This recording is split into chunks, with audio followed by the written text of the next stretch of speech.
Hello everybody. Today we'll be smoking some chicken Texas offset smoke style. I'll incorporate several things. I recently received from Olive Knives this Arbor. They're a very unique, cool, premium fixed blade knife.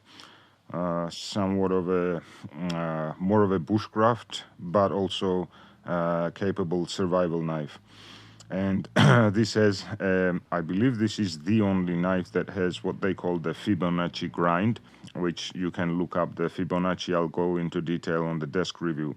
But long story short, what I want to test on the Olive Arbor currently, which is in LMAX steel, is I want to see how this Fibonacci grind performs on woodwork, splitting firewood, making feathers, etc.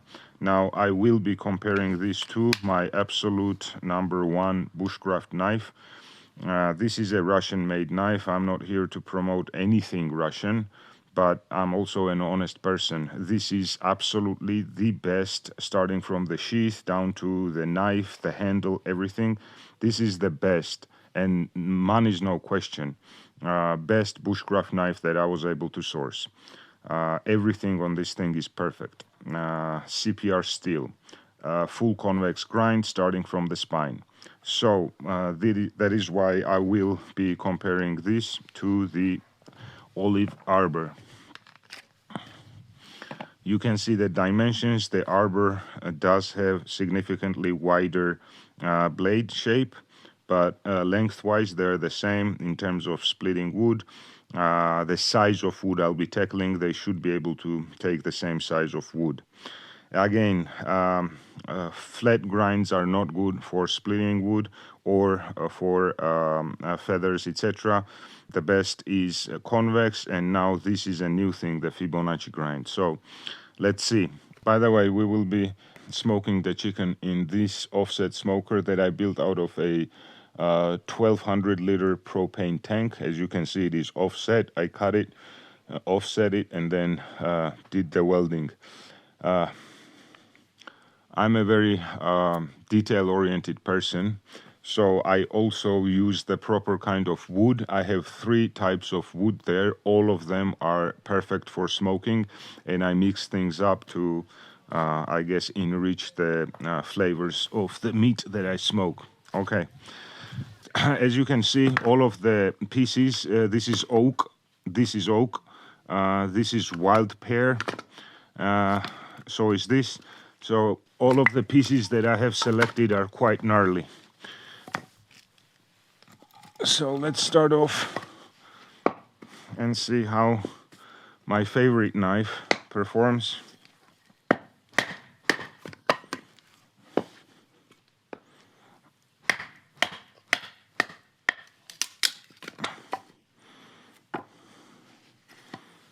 Let's see the Olive knives now.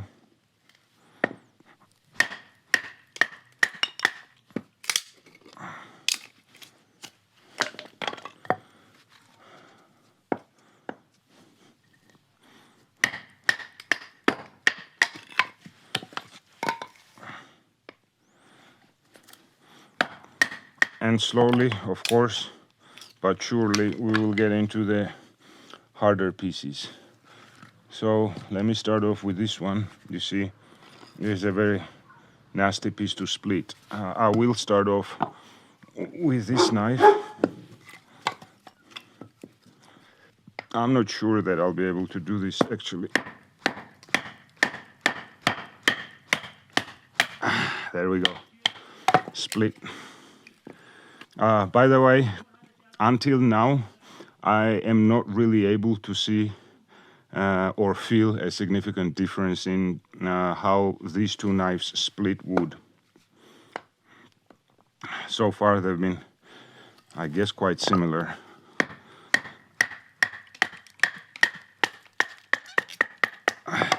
Yeah, that did that with ease. Knot here, another knot here. See, that's a knot. So that should not be an easy piece to split.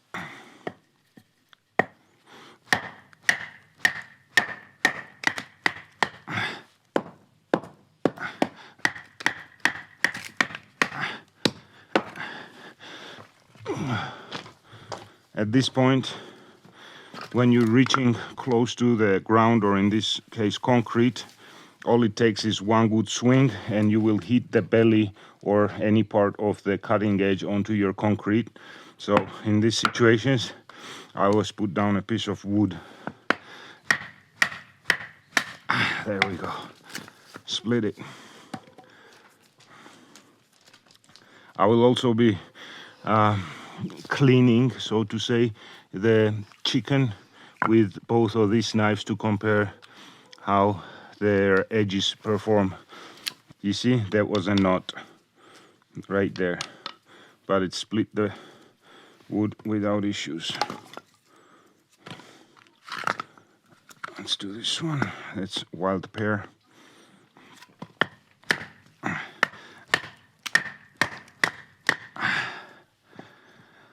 This hand is broken. I've described and actually shown the photo. I have a titanium piece in here that is bolted down, screwed down with 9 screws. I recently broke this hand, so sometimes I'll be needing to switch hands.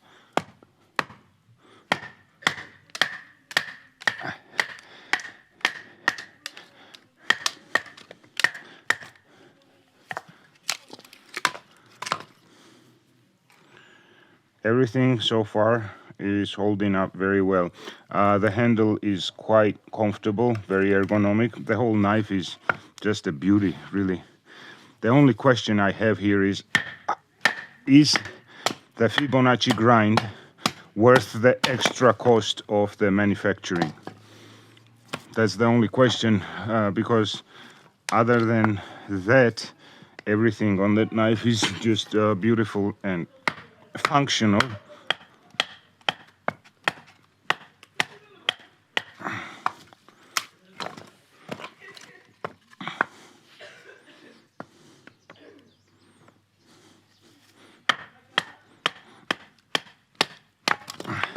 See, I just hit the wood while splitting. So if I didn't have this down, I would have spoiled the cutting edge. Let's do this.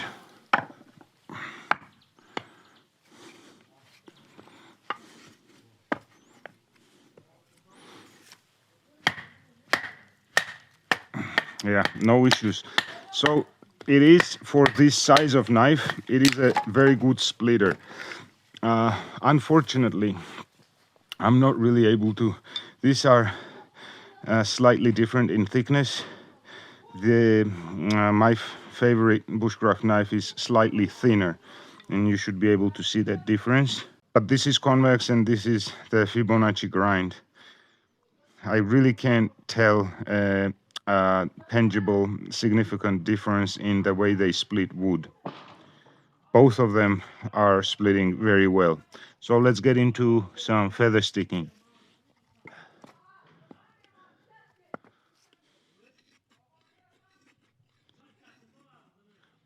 Now, this is not thin behind the edge in any way. It's quite thick actually and robust, but I'm surprised by the fine curls that it is.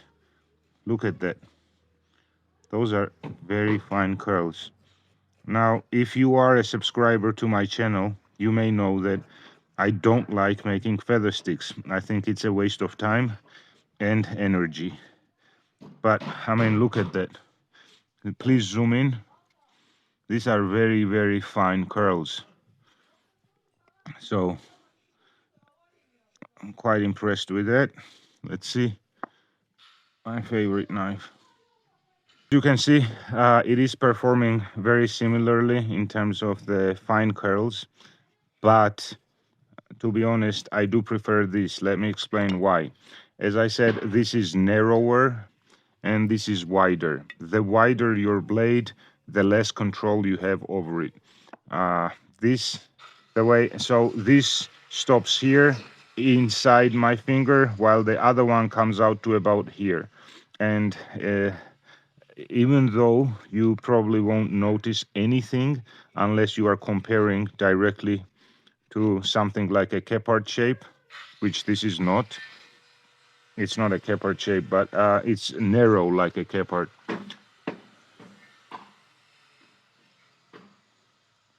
Now, let me get into the detail of why I think this is a waste of time. Because luckily, what they've done is they've thought of a 90-degree spine at Olive Knives. And here you have this crowned section where you put your thumb down. Usually there is jimping here, but then they've done a very nice sharp 90-degree spine, which both of the Bushcraft knife also has this. Now, let me explain why I think this is a waste of time. You just hold your knife and with a 90-degree spine, you do that. And I'll show you how this is much better.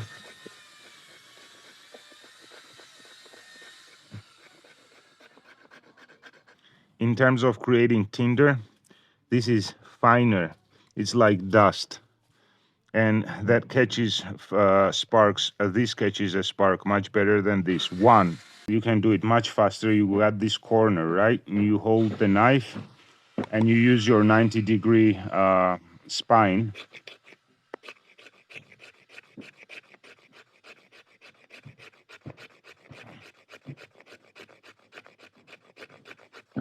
And there we go. I just created dust-like wooden particles that will catch a spark much faster and easier than any type of feather sticks. And you can do that with any knife that has a 90-degree spine. Let's do again.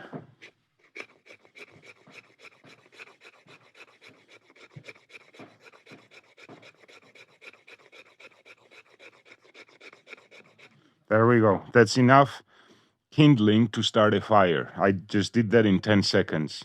So, and also, pretty much anybody can do that, while some people struggle making feather sticks.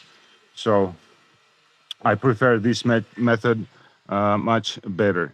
Okay, so at this stage, both of them are doing beautiful feather sticks, and both of them are very capable in preparing your firewood. So I'll now put this off on the table, where then we will be comparing their capabilities in preparing and cleaning meat. Now let's start the fire. This will be our fire starters. So I'm trying to take off small pieces, narrow pieces that will light up fast.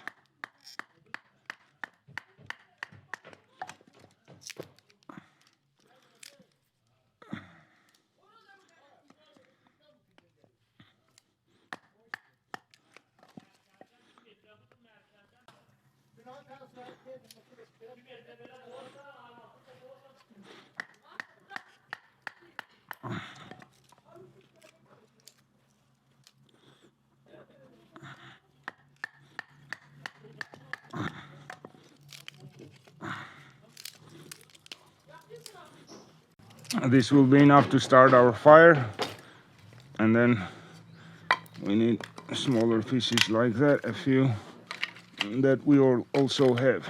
Okay, this is my vent. Underneath I have two short ones. That's the short closure of the vent, and this is the long one that goes on the very bottom all the way, the full length. I usually I'll keep this open like 2/3, and then I'll have this closed or slightly open.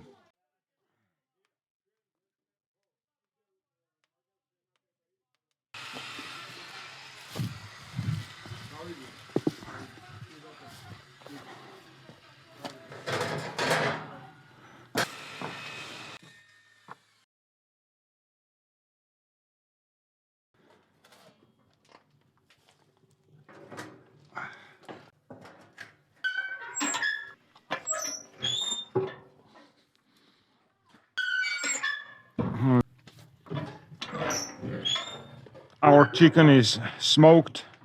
We will take it off now, let it rest for about 15 minutes, and then serve. Okay, take this out. All right. You're welcome. There we go. Hello peeps, hope everybody's doing okay and having a great day. Surely you should be if you've set aside time to watch my review of this extremely interesting and very uniquely designed, innovative knife. I was gonna say bushcraft survival, but I guess it's best not to specify because it covers a lot of fields in the knife world. So let's talk about it. It comes in this box, cardboard box. We say olive knives are extremely sharp, handle with care and keep out of reach of children. Okay, so inside we get the manual for the Arbor. This is the owner, founder and CEO to be exact. And then we get some information about their mission. These are the specs if you want to pause. These are the specs of the knife. Most notably 260 grams. The blade steel is Elmax. It is heat treated HRCs 60 to 61.5, which I have to point out, this is actually a smaller margin than other knives. Normal would be from 60 to 62 or say 62 to 64. What they've done here is given us 1.5 difference between the low and the high HRC, so that's interesting. It says the sheath is ambidextrous, so you can, even the olive knives laser engraving is done on both sides. So what they mean by ambidextrous is that you cannot really rotate the knife and insert it this way. What they mean is you can unscrew this side and turn the belt loop over to the other side, and in that sense, yes, it is ambidextrous. You can set it up to your preference. The overall length is 9 inches and 2.7 whatever in inches. I'm on the metric system. And in centimeters it is 23.5, so 23.5. The blade length is 4.54 inches, 54/12 or whatever, and then in centimeters it is 11.5, so 11.5. Blade thickness is 4.5 centimeters, so 0.177 inches. And the handle thickness, it's a quite thick and chunky handle, but in a good way, increases comfort.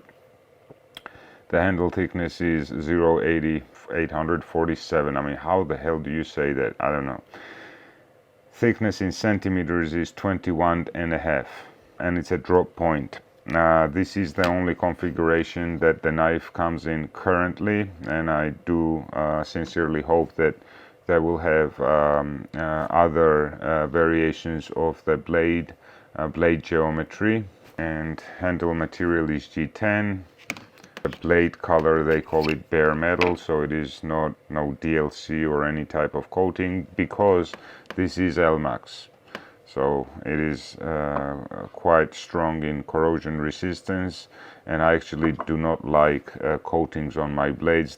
Any coating, even DLC, diamond-like coating to be specific, will get scratched up, in my use at least. I don't baby them, I use them. I try to care for my knives. Of course, I'll clean them, and I will sheath them and store them cleaned, and when the knife needs sharpening, I will sharpen the knife. Now you see some spots on here, some residue from the wood, because I've been testing this knife, comparing it to my absolute favorite as well, so I will get into that later. But yeah, I don't like coatings on my knife. So visually and aesthetically, to me, this is extremely appealing. Most of my fixed blades are bushcraft and woods oriented knives, and this is very interesting and appealing knife geometry, I will say, not just blade but handle and the blade part. So let me quickly finish off what you get in the box. They explain the Fibonacci geometry and Fibonacci number sequence, not geometry. They say that you can find it in trees, you find this sequence all over in nature, so it's very common in nature. Care for your olive knives, etc. Sharpening, they actually offer sharpening, but I'm not sure that it's free of charge, but they do say they will gladly sharpen. Lifetime warranty, but of course limited to normal use and defects. They don't warranty any wear and tear or misuse. And minimum charge to reassemble a knife when this warranty has been voided is $20 plus parts. This is really cool, and sometime I may try to, during one of my camping trips, I may try to make one of these dishes. They have dishes that are suitable for camping, something that you would make on your camping trips. Camper's sloppy jaw and so on. And they have quite a few of these.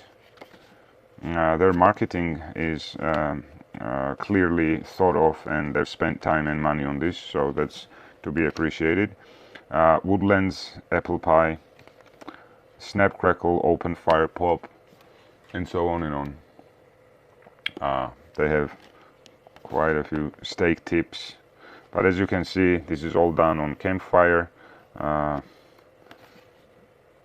Ribeye steak, that's driving my appetite up. That would be very, very nice. Again, campfire stuff, foldy locks, fireside foil feasts, fight fire with fire, has a lot of chili peppers, but again, you see coal. So this is something that would be suitable for camping, dishes that would be suitable for camping. Then they give us a few stickers, and then the knife is placed inside here. So you basically, aside from the warranty and not the warranty, the manual and the recipes for campfire, this is what you receive. I guess maybe a lanyard would be nice, but I have to be honest, I do not use lanyards on my knives, and I have my own justification and philosophy about that. They just get in the way for my use cases, and my knives that I use either have a secure handle, or if they don't come with a secure handle from the factory, I redo the handle. I take off whatever it is, and then I do my own handle and make the knife my own. That way it won't slide out. And by the way, I am ambidextrous. I use both hands, so if this hand gets tired, I'll just switch the hand. I never use the knife with a exhausted hand where the muscles are too tired to grip. Okay, so let's set the box aside. The knife inside the sheath looks awesome. You only get to see the part of the handle, and the magic is on the blade. But let's talk about the sheath first. This is probably, with high likelihood, high probability, this is the best Kydex sheath I've received from the factory. It is very well thought out and very well executed. Everything about the knife is actually very high quality manufacturing. QC is on point, design is on point. I always prefer a clamshell taco style, if you will, sheath. I usually do not like sandwich style, just because of the added bulk. I wouldn't exclude the possibility that I'll make my own sheath for this, but any taco style sheath or clamshell style would not allow for first of all, this mounting option, because when you have a taco style, you don't have the holes on the spine section, on the upper section. So this is very user friendly, and I have to say it is not excessively wide, so it is very, very serviceable, very usable. They also include what I always like to have on my sheaths, which is a drain hole. But for your next runs, I would advise to increase this drain hole. Sometimes manufacturers don't get it right, and they'll put a drain. So if you think about a water drop, it won't come through here. So if you're trying to wash out your sheath, I don't know, dirt, sand got into it, it'll be rather difficult to do it from this side. So think of a water drop, and I would suggest to make, maybe it's not as visually appealing, etc., but I always put on my knives a larger drain hole. Another really cool feature that the sheath has is this rubber section, or rubber spacer, or whatever. That's not what really clicks the knife in. The knife is held in by these indentations on this section here. There we go. Very, very secure fit. No weight will be coming out, and minimal rattle. So if I hold that, I'm doing it close to my microphone, and you barely hear any rattle. There is no movement upside down. You often see that in sheaths. So it's a very secure sheath, very secure sheath. What this serves, what function this serves, is basically your thumb pusher or thumb ramp or whatever. And it is rubber. It is way more comfortable than any bare Kydex sheath, and I have made plenty myself that will just have a lip, or sometimes a horizontal lip. Sometimes those can be sharp, etc. So this is a better solution because it is very soft and very functional as well.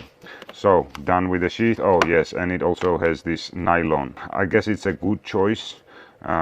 You know, leather, all kinds of things can happen with leather. It needs more care than this strong nylon, and I would say it's a good choice for them to put this in. Okay, done with the sheath. Let's talk about the knife. The knife costs $400, $399. With discount codes, which I'll get you a discount code, please check in the description. The knife comes out to minus 10%, $360, and that is within the US. Customs duties, etc., will apply if you are shipping it abroad. In my case, I had to pay about 20% to do customs clearance on the knife. I'll get into Fibonacci grind later onto the blade, because that is again that's the selling point or the unique part of the knife. There's plenty of nice handles, ergonomic handles, etc. This is the only knife that I'm aware of that has this particular grind on it. So we'll discuss that at the end. So it has somewhat of a cork shape. It does not flare out as much as like a Bark River handle does, but I have to say it is a very comfortable handle. It has 0 hot spots. Everything here is crowned. It's not flat. That spine is crowned, and it comes all the way out to here. Where for the rest of the section they've put a 90-degree, a very sharp 90-degree spine, so it's a good scraper or fire steel scraper.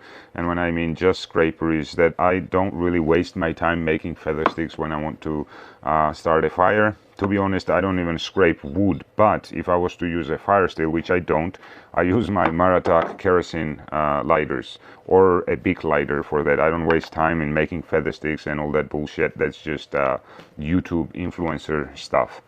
Do you want to see how it feather sticks? Sure, but I'll do that during testing once and done. I have too much stuff going on in my life to be making feather sticks to start a fire. And I live in the woods. There's all kinds of kindling that I can use instead of wasting my time making feather sticks. That's what I mean by scraping. Sometimes I'll need to take off the bark, for example, or the skin of a branch, I don't know, to make an arrow for my kid. And this helps, because if you try to cut the skin off, you'll get into the wood sometimes. This is much safer and quicker to take off the skin. Various uses basically for a 90-degree spine. What I'm trying to say is that this is a good 90-degree spine.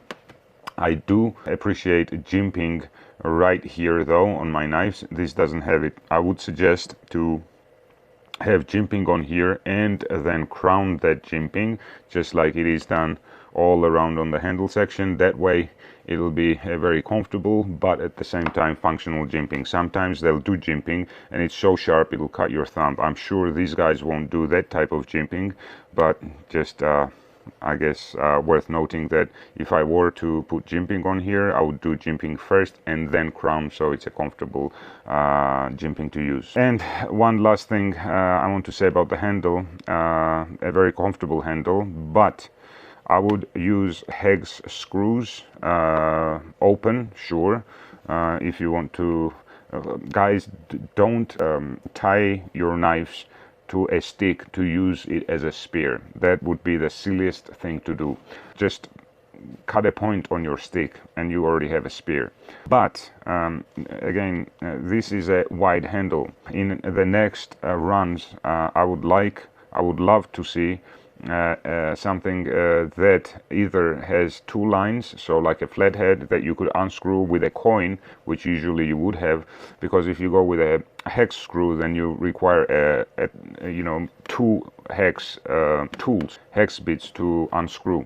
But if you were just a nice flathead designed for a coin to be put in there and unscrew, then that would be more user friendly, and you get access to the insides where you can have a fire starter in there, you can have something like this in there, you know, a lighter, or like a fishing setup, fishing line and a hook or hooks. Or you could have your, I don't know, emergency medications, pills, whatever you want to put in there. So that'd be a good idea. I very much appreciate how they have done the lanyard hole. Specifically, what I mean is the deepening of the holes. Sometimes you get lanyard holes that are like this, right? So I don't like that, because if you do put a lanyard in there, it bulges out. That lanyard bulges out and you lose the ergonomic shape of the handle. Another very cool solution is this real steel. But the thing with this one is, if you do have a lanyard and you want to pummel, you want to you know, hit your butt against something, I don't know, to break or whatever, break a nut or whatever, then again that would be a hindrance. It would be getting in the way. The way they've designed it here is, if you do have a lanyard, you can kind of hold it up and then you still have an exposed piece of steel. So very good design on the lanyard hole. I know that sometimes I spend a lot of time on details, but what can I do? I have OCD, severe OCD, and I'm a very detail oriented person, so bear with me, please. The finger choil here and the finger guard are done very well. Quite happy with that, and I wouldn't change anything about it.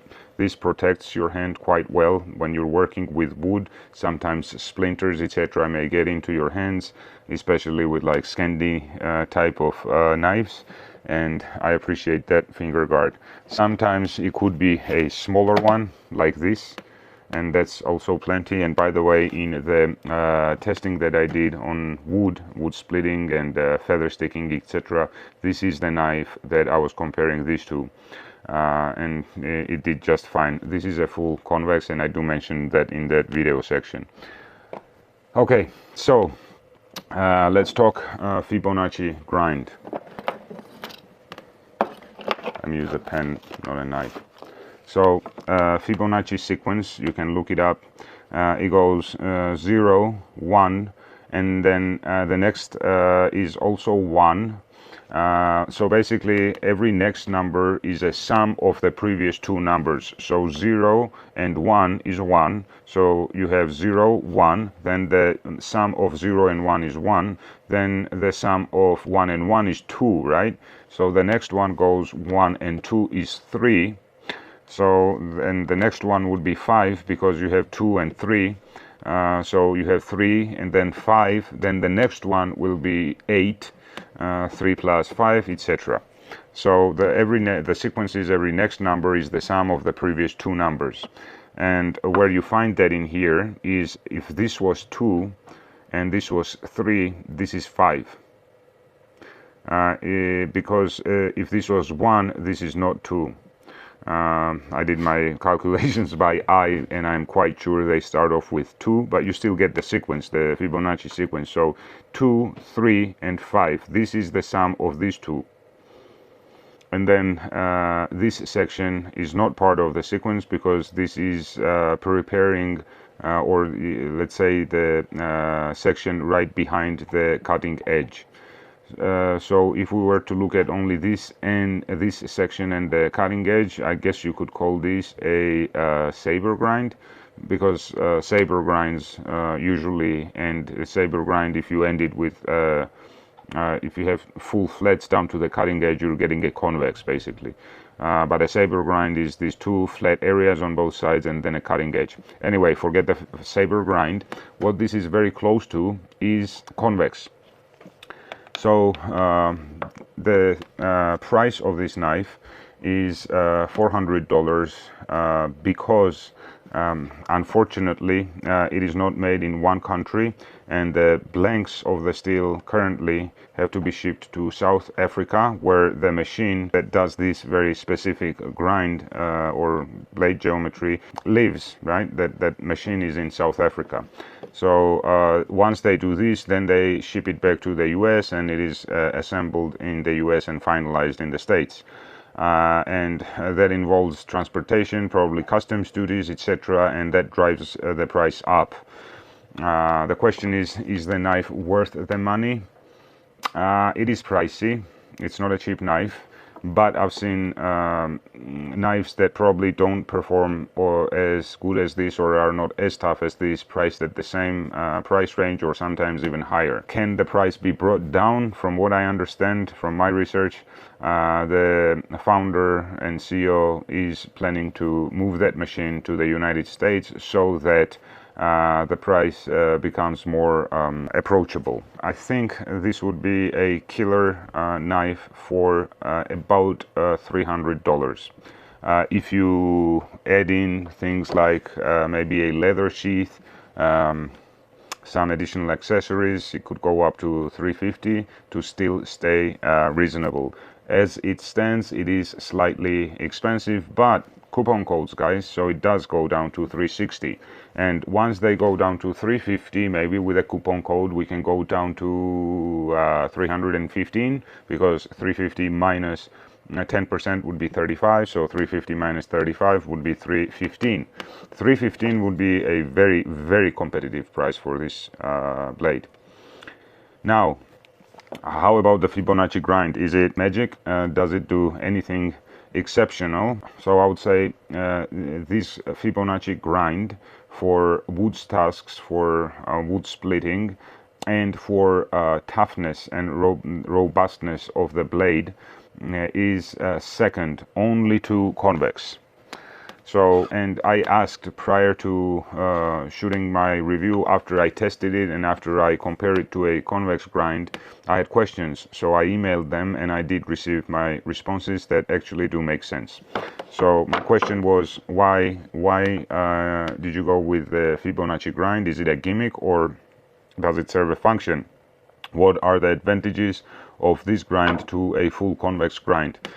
The response is there are not really advantages, but basically only one, but an important one. It is not easy to sharpen if you're a novice and you don't have experience sharpening convex grinds. It's not an easy knife to sharpen, easy geometry to sharpen. Whereas here you're basically getting, as I said, a saber grind, or think of a full flat which will have a secondary cutting edge, right? So when you do resharpen, you're only resharpening the cutting edge.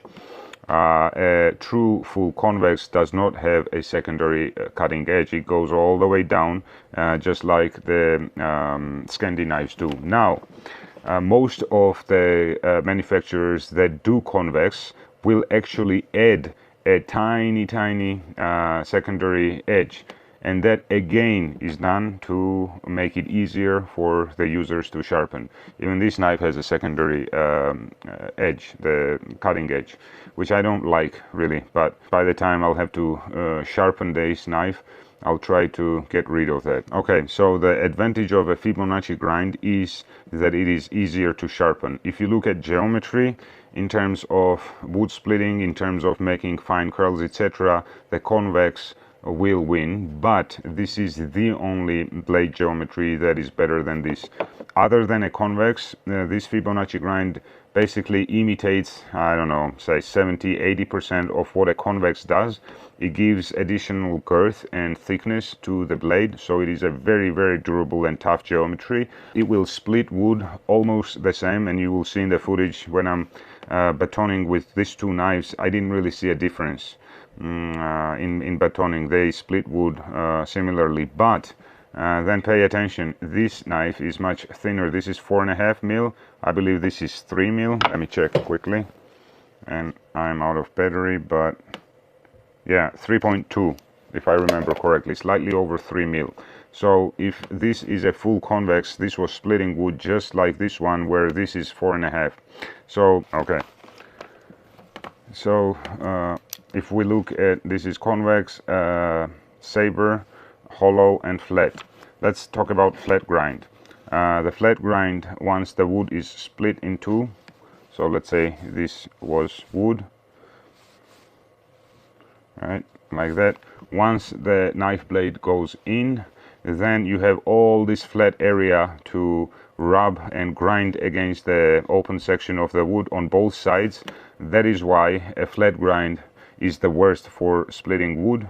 It's quite good for food prep though, and for other tasks, but not for wood tasks, not for bushcraft, etc. The hollow grind is actually quite good, because after the wood passes the cutting edge, then you have hollowed sections, and the wood cannot bend inside this, right? So it goes out, and so there, this is the only grinding section, but that is the culprit of a hollow grind.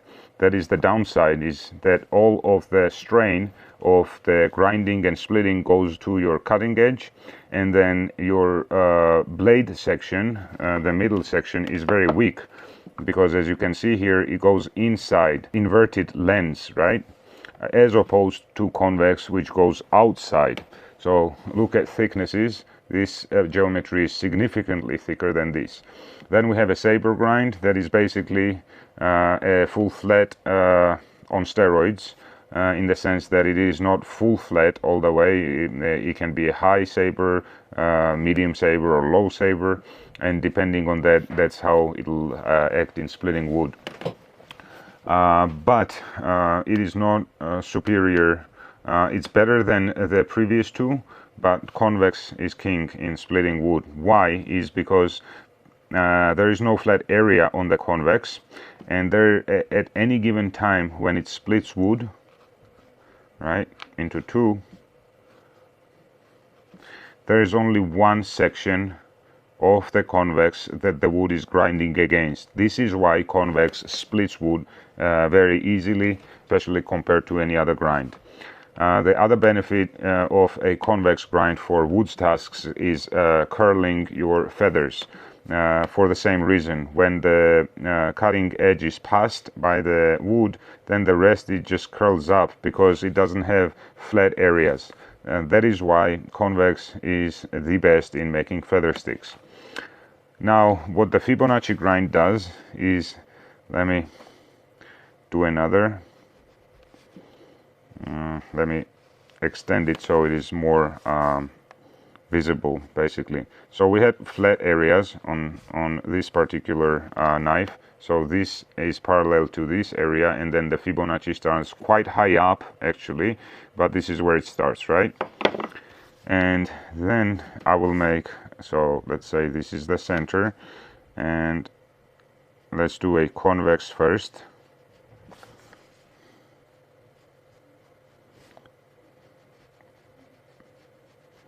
So let's say that's a convex blade. It's not perfect, and I'm sorry, but let's say that's convex. So what Fibonacci does is, you have a flat area here and here. Then you have a slightly larger, so if that is 2, then you have 3. Another flat area which is at a slightly different angle, so let's call that 3, and same here. Then you have 5, which will come from here all the way to here. So let's do that, 5. And then you have the last section flat, and that is not part of the Fibonacci sequence. And let's call that the behind the cutting edge, and then you have the cutting edge.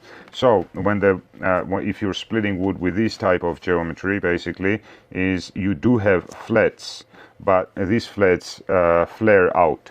So once this goes into the wood, right, to split, the grinding similar to a flat or a saber only happens in sections, and once it passes 5, bam, and it basically splits in 3. If it doesn't, if it is a very tough type of wood, it will definitely split at 2.